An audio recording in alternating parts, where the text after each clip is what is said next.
சட்டம் மாறி வந்து மண்ணை முட்டும் காலில் சூழ்ந்து கைகள் தட்டும் வாழியவே தென்னவராட்சி திசைகள் எட்டும் நம்மவராற்றல் விண்ணை முட்டும் எட்டு திக்கும் முரசு கொட்டும் வாழியவே.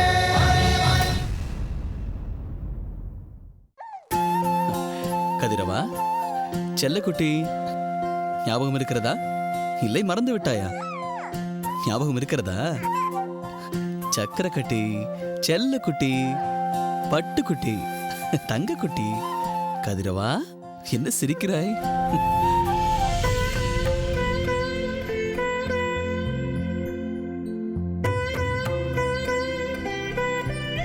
என்ன கதிரவா அப்படி பார்க்கிறாய்?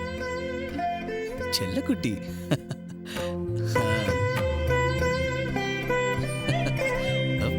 இது வேண்டுமா? அடே என் செல்லக்குட்டி, என் செல்லக்குட்டி, தங்க கட்டி,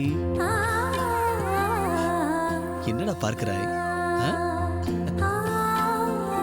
இந்த நகை உனக்கு பிடித்திருக்கிறதா? சரி சரி, எடுத்துக்கோ.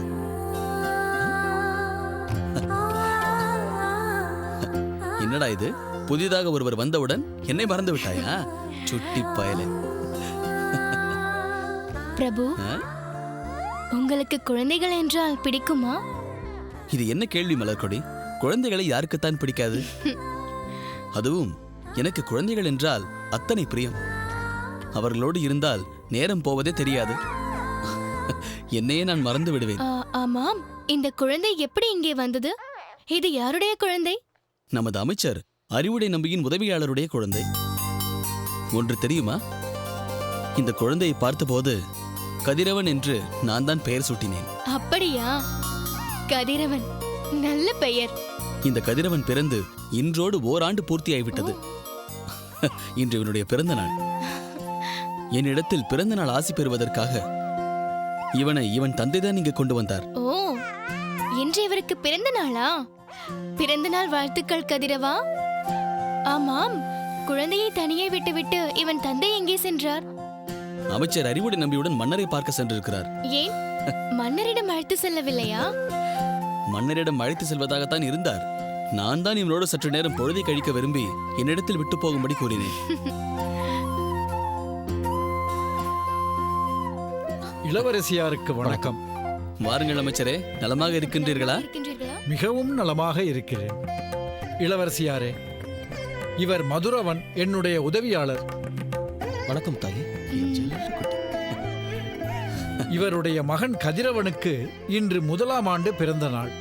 அதற்கு இளவரசியாரின் ஆசி பெற வந்திருக்கிறார். அனைத்து விவரங்களையும் இவரிடமிருந்து நான் தெரிந்து கொண்டேன். மிக்க மகிழ்ச்சி. நாங்கள் விடைபெறுகிறோம். வருகிறோம்.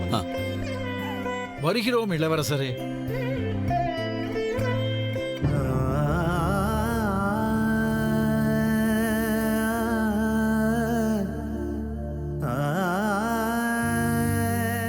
குழந்தையை பிரிந்த ஏக்கம் இன்னமும் உங்கள் முகத்தில் பிரதிபலித்துக் கொண்டிருக்கிறது. உண்மைதான் மலர்கொடி. குழந்தையின் அருகில் இருக்கும்போது உற்சாகத்தால் நிரம்பி வழியும் என் மனம் அவர்கள் என்னை விட்டு செல்லும் போது வெறுமையாகி விடுகிறது. இந்த வெறுமை என்னை விட்டு நீங்க வெகு நேரம் ஆகிவிடும். அந்த அளவிற்கு குழந்தைகள் மீது பிரியம் வைத்திருக்கிறீர்கள். கவலைப்படாதீர்கள், நமக்கென்று ஒரு குழந்தை பிறந்தால் எல்லாம் சரியாகிவிடும்.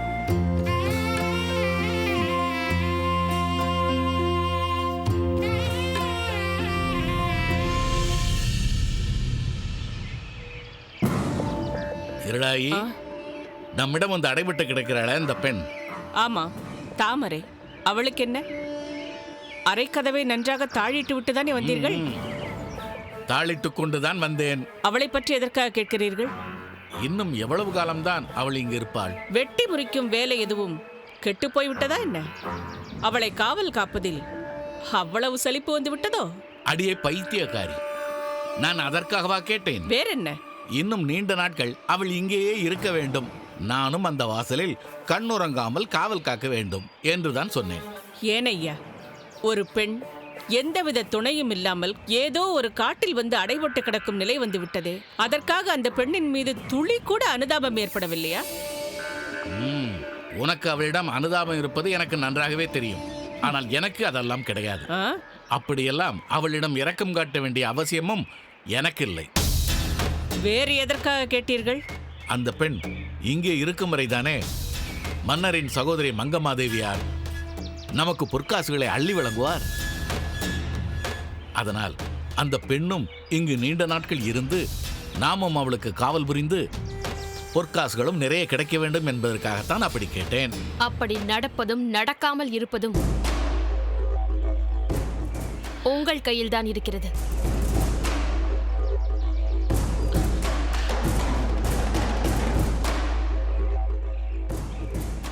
தாயே, தாங்களா? வணக்கம். வணக்கம் தேவியாரே. நாங்கள் உங்களை இங்கே எதிர்பார்க்கவே இல்லை. ஓ, எதிர்பாராத விஷயங்கள் நடக்கும் இடத்திற்கு நானும் எதிர்பாராமல் தானே வர வேண்டும். அதற்கு சொல்லவில்லை தாயே. தாங்கள் எப்பொழுது வந்தாலும் யாரையாவது அனுப்பி எங்களுக்கு செய்தியை அறிவித்துவிட்டு அதற்குரிய இடத்தில் தானே சந்திப்பீர்கள். இன்று இவ்வளவு தூரம் வந்து விட்டீர்களே, அதுவும் அறிவிப்பு கூட இல்லாமல். அதனால் தான் கேட்டேன். எனக்கு நீங்கள் அறிவிக்காத சில விஷயங்கள் இங்கு நடப்பதாக அறிந்தேன். அதற்காகத்தான் நான் வந்தேன். அப்படி எதுவும் இங்கு நடக்கவில்லையே தாயே. இருக்கட்டும். உங்கள் பிள்ளை இடும்பன் எங்கே? அவனை பற்றி எதற்கு கேட்கிறீர்கள் என்று தெரியவில்லையே தாயே. அவன் மிகவும் சாமர்த்தியசாலி, உங்களுக்கு மிகவும் துணையாக இருப்பவன் என்று கேள்விப்பட்டேன். அதனால் தான் கேட்டேன். அப்படியானால் அவனுக்கு ஏதாவது சன்மானம் தருவதாக கேட்கிறீர்களா? ஆமாம் ஆமாம், மிகப்பெரிய சன்மானம் தர வேண்டும் என்று நினைக்கிறேன். அதற்கு பிறகு நீங்கள் அவனை பார்க்கவே முடியாது. அவ்வளவு அற்புதமான சன்மானம் அது. அவனை அழைத்து வரவா தாயே? அடடா, அவனை அனுப்பி வைப்பதற்கு நீங்களே மிகவும் அவசரப்படுவதைப் போல் தெரிகிறதே. தாயே, பிறகென்ன, அவன் தலையை சீவி எறிவதுதான் அவன் செய்த காரியத்திற்கு நான் தரும் சன்மானம். தாயே, தாங்கள் இப்படி சொல்லும் அளவிற்கு என்ன நடந்தது என்று எனக்கு புரியவில்லையே. அவனுக்கு அவ்வளவு கடுமையான தண்டனை தரும் அளவிற்கு அவன் ஒரு தவறும் செய்யவில்லையே. எங்கே என் முகத்தை பார்த்து சொல்லுங்கள். அவன் எந்த தவறும் செய்யவில்லையா? அது அது ஏன் தயங்குகிறாய்? உன் மகன் செய்த காரியத்தை கூற உன் நா கூசுகிறது இல்லையா? எவ்வளவு துணிச்சல் இருந்தால் அவன் தாமரை மீது கை வைக்க துணிந்திருப்பான். ஒரு சிங்கத்திற்குரிய உணவை சிறுநரி தான் விழுங்க பார்க்கிறதா? கருடனுக்கு வைக்க வேண்டிய நிவேதனத்தை காகம் உண்ண பார்க்கிறதா? தாமரையை என்னவென்று நினைத்தீர்கள்? அவள் மிழலை கூற்றத்தை அரசாண்ட மன்னர் இருங்கோவேளின் தங்கை. என் கணவர் தன் தங்கைக்கும் மேலாக கருதிய பெருந்தேவியால் வளர்க்கப்பட்டவள். வேளிர் குல இளவரசி. அவளை உன் மகன் பெண்டாடச் செல்லும் போது அவனை அனுப்பிவிட்டு நீ காவல் புரிந்தாயா? தாயே, அது எனக்கு எப்படி தெரியும் என்று கேட்கிறாயா? உன்னிடம் தாமரையை ஒப்படைத்துவிட்டு நான் விலகி விடுவேன் என்று நினைத்து விட்டாயா? என்று தாமரையை உன்னிடம் அனுப்பினேனோ அன்று முதல் நீங்கள் அனைவரும் என் கட்டுப்பாட்டிற்குள் இருக்கிறீர்கள். உங்களைச் சேர்ந்த ஒவ்வொருவரும் ஒவ்வொரு கணமும் கண்காணிக்கப்படுகிறீர்கள்.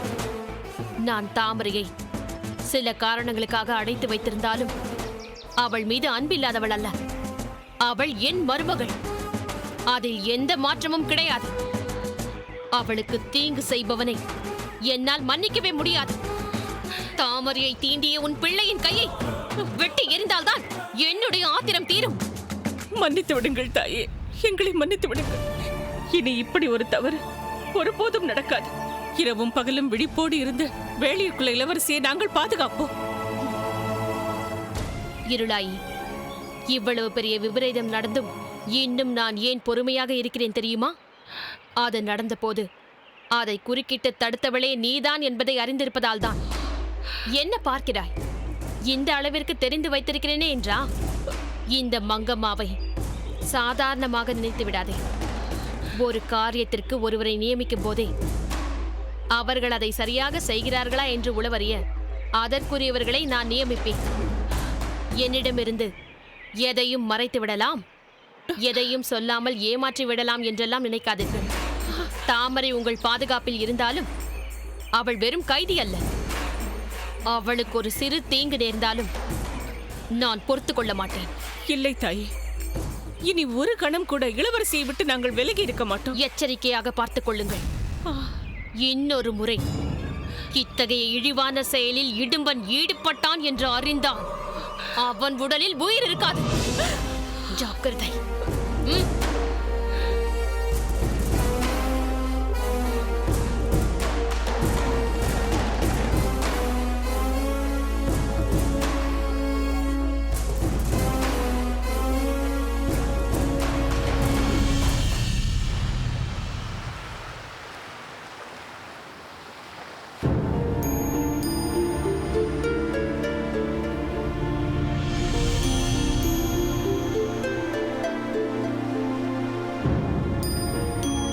பார்த்திபா, வாருங்கள் வாருங்கள். தாங்கள் என்னை தேடி வர வேண்டுமா? ஒரு வார்த்தை சொல்லியிருந்தால் நானே வந்திருப்பேனே. அதற்கு எந்த அவசியமும் இல்லை பார்த்திபா. இன்றைய பாண்டி நாட்டிற்கு புறப்பட வேண்டும் என்று இப்போதுதான் தீர்மானித்தோம். அரசரும் அனுமதி அளித்து விட்டார். உன்னிடம் சில விஷயங்கள் பேச வேண்டும் என்று மணிமாறனை அங்கேயே நிறுத்திவிட்டு வந்தேன். நீங்கள் விரைவில் புறப்பட்டு விடுவீர்கள் என்பதை நான் எதிர்பார்த்து கொண்டுதான் இருந்தேன். ஆனால் இப்படி திடீரென்று விடை பெற வருவீர்கள் என்று நான் எதிர்பார்க்கவே இல்லை. என்றைக்கிருந்தாலும் நான் எனது தாய்நாட்டிற்கு போகத்தானே வேண்டும். அதனால் அதை பற்றி பேசுவதற்கு இப்போது ஒன்றும் இல்லை. நான் இப்போது சொல்ல வந்ததை மட்டும் நன்றாக நினைவில் வைத்துக்கொள். சொல்லுங்கள். பார்த்திபா, நான் சோழ நாட்டில் தங்கியிருந்து செய்த பணிகளில் மிக சிறப்பானது என்று நான் எதை கருதுகிறேன் தெரியுமா? உன்னை தளபதியாக தேர்ந்தெடுத்ததை தான். எனது தேர்வு எவ்வளவு சரியானது என்பதை மன்னர் முதலாக அனைவரும் உணர்ந்திருக்கிறார்கள். அதற்காக மன்னர் என்னை மனமாற பாராட்டியிருக்கிறார். இப்போது நான் மனதில் எந்த சஞ்சலமும் இன்றி சோழ நாட்டை விட்டு போகிறேன் என்றால் அதற்கு ஒரே காரணம் மாமன்னருக்கு பக்கபலமாக நீ இருக்கிறாய் என்பதுதான். நான் சொல்வது புரிகிறதல்லவா? நன்றாக புரிகிறது. பார்த்திபா, இங்கு சிலர் நான் பூம்புகாரிலேயே தங்கியிருப்பதற்கு காரணம் காணாமல் போன தாமரையை கண்டுபிடிப்பதற்காகத்தான் என்று நினைக்கிறார்கள். ஆனால் அது மட்டுமே காரணம் அல்ல. வேறென்ன? தாமரை ஒருவேளை கடத்தப்பட்டிருந்தால் யாரால் அது நடந்திருக்கும்? தாமரை மீது அவர்களுக்கு என்ன பகை இருக்க முடியும்? அதுதான் எனக்கும் புரியவில்லை. நான் புரிய வைக்கிறேன். அதை செய்தவர்கள் அவள் மீது கொண்ட பகையால் அதை செய்யவில்லை. தாமரையை கடத்துவதன் மூலம் மாமன்னர் கரிகாலருக்கு பெரும் அபகீர்த்தியை உருவாக்க வேண்டும் என்றுதான் அதை செய்திருக்கிறார்கள். அடைக்கலமாக வந்த பெண்ணை காப்பாற்றக்கூட அருகதை இல்லாதவர் சோழ மன்னர் என்று அபவாதத்தை அவருக்கு ஏற்படுத்தத்தான் இப்படி செய்திருக்கிறார்கள். மான உணர்ச்சி மிக்க சோழ மாமன்னர் அதன் மூலம் மனம் குலைந்துவிடக்கூடாது. எப்படியாவது தாமரையை கண்டுபிடித்து அதனால் சோழ மன்னருக்கு ஏற்பட்ட களங்கத்தை நீக்க வேண்டும் என்பதற்காகவே நான் இவ்வளவு நாள் தாமதித்தேன். என்னால் அது முடியவில்லை. இப்போது அந்த பாரத்தை உன் தோள்களில் சுமத்திவிட்டு போகிறேன். அதை நீ ஏற்பாய் அல்லவா? ஏன் இப்படி கேட்கிறீர்கள்? அது என் கடமை அல்லவா? அதுதானே நான் தங்களுக்கு செலுத்தும் நன்றி கடன். வேளிர் இளவரசியை கண்டுபிடித்து மாமன்னர் கரத்தில் ஒப்படைப்பது மட்டுமல்ல, அவர் கரத்தாலேயே வேளிர் இளவரசியாரை தங்கள் கரத்தோடு பிணைத்து வைக்கும்படி செய்து அதை கண்குளிர காண்பதுதான் என் கண்கள் செய்த பாக்கியமாக இருக்க முடியும்.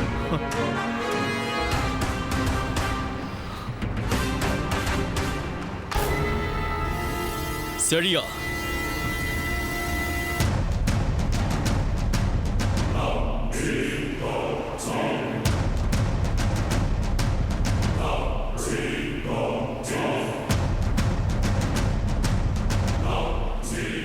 என்ன இது? இன்னும் இங்கே என்ன செய்து கொண்டு இருக்கிறார்? ஒன்றுமில்லை மணிமாறா. சில பொறுப்புகளை பார்த்திபனிடம் ஒப்படைக்க வேண்டியிருந்தது. அதை பற்றி தான் பேசிக் கொண்டிருந்தேன்.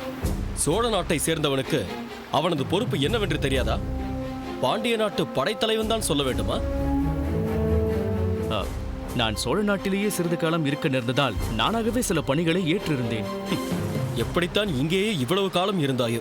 என்னால் சில நாட்கள் கூட இருக்க முடியவில்லை. மணிமாறா, நீ என்ன பேசுகிறாய்?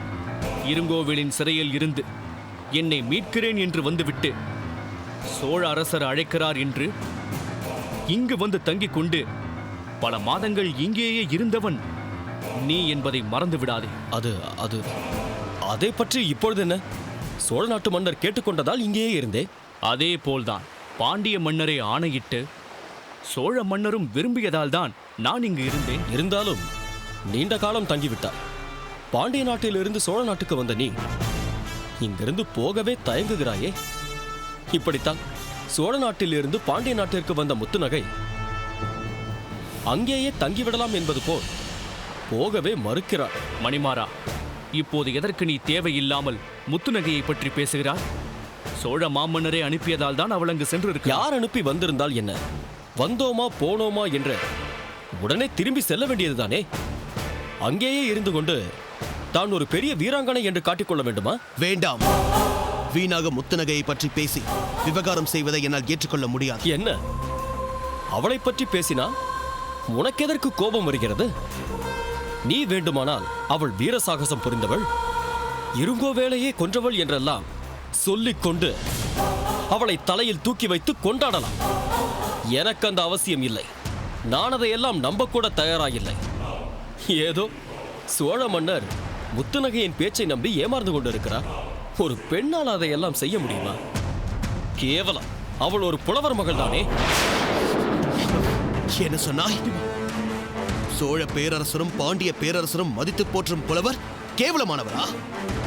உங்கள் இளவரசர் இளம் வயதிலேயே அவரை குருவாக ஏற்றுக்கொண்ட புலவரை இழிவுபடுத்துகிறாயா? எவரவர் எப்படிப்பட்டவர் என்று ஒரே பார்வையில் தீர்மானிக்கும் எங்கள் சோழ மாமன்னர் ஏமாளியா? எங்கள் மாமன்னரை வியந்து போற்றும் முத்துநகையை அவமதித்த உன்னை...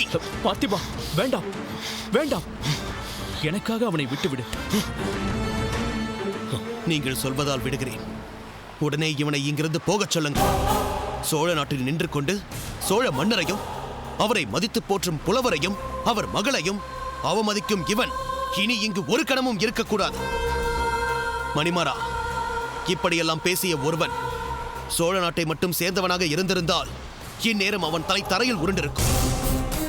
நீ பாண்டிய நாட்டிலிருந்து வந்திருப்பவன், அதிலும் எனக்கு வாழ்வு தந்த செழியனாரின் நண்பன் நீ என்பதால் உன்னை போக விடுகிறேன். போய்விடு. போ மணிமாறா, புறப்படுவதற்கு குதிரைகளை சித்தம் செய். நான் இதோ வந்து விடுகிறேன். பார்த்திபா, நீ இப்போது காட்டிய கோபத்தைக் கண்டு நான் மகிழ்ச்சி அடைகிறேன். சோழ மன்னரை மட்டுமல்ல, சோழ நாட்டை சேர்ந்த யாரை அவமதித்தாலும் நீ கொதித்தெழுவாய் என்பதை நான் நேரில் கண்டுவிட்டேன். இனி நீ கண்ணும் கருத்துமாக இருந்து நாட்டை காப்பாய் என்ற நம்பிக்கை எனக்கு வந்துவிட்டது. மணிமாறனை பற்றி நீ பெரிதாக எடுத்துக்கொள்ளாதே. அவன் பொறாமையின் மொத்த உருவம். என்னோடு போட்டியிட்டு தோற்றதால் மீண்டும் மீண்டும் மற்றவரை குறை சொல்லிக் கொண்டே இருப்பான். இங்கு அவன் பேசிய பேச்சிற்கு பாண்டிய நாட்டிற்கு சென்ற பிறகு நான் அவனுக்கு எந்த வகையிலாவது பாடம் கற்பிப்பேன். நான் சொன்னதையெல்லாம் நினைவில் வைத்துக்கொள். நான் வருகிறேன். வணங்குகிறேன்.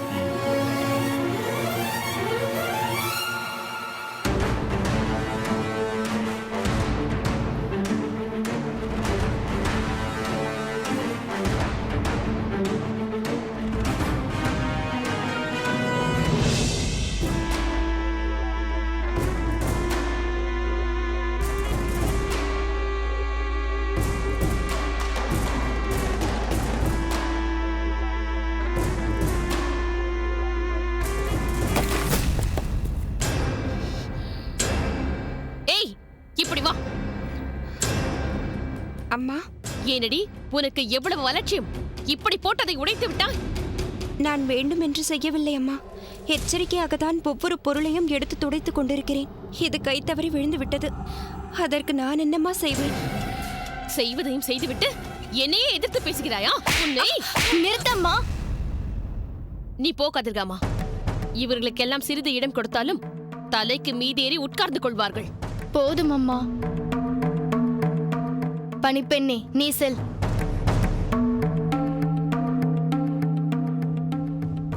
அம்மா, அவள் அப்படி என்ன தவறு செய்து விட்டாள்? வேலை செய்யும் போது ஏதோ ஒரு பொருள் கை தவறி விழுந்து விட்டது, அவ்வளவுதானே. கவனமாக வேலை பார்த்தால் எப்படி கீழே விழும்? ஏனம்மா இப்படி சொல்கிறாய்?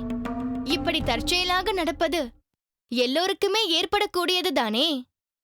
நீ இதே போல் எந்த பொருளையும் கை தவறி போட்டதே இல்லையா?